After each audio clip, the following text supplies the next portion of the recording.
Welcome to Chillin' 101. We hope this video helps. You start by collecting the exact items you will count and choosing one unit so totals mean something. Once collected, decide whether your index begins at 0 or 1 and commit to it.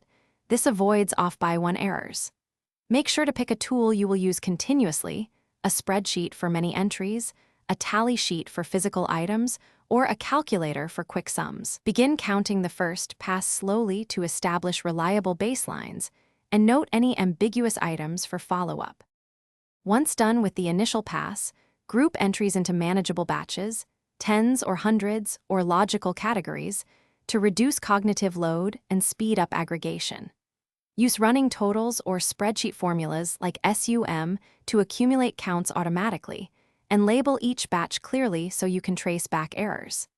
Make sure to validate by double counting 5 to 10% of batches randomly. This verifies accuracy and reveals systematic bias in your process, which you finish by reconciling totals across sources or independent counters to ensure consistency. Compare results and resolve discrepancies immediately. Once totals agree, record metadata, date, method used, and who performed the count so future audits are clear. If numbers don't match, isolate the affected batch and recount that segment. Make sure to check for duplicates, misclassified items, or skipped entries. One key troubleshooting tip: when persistent errors occur, step back and rerun a blind recount on a small sample to find the root cause.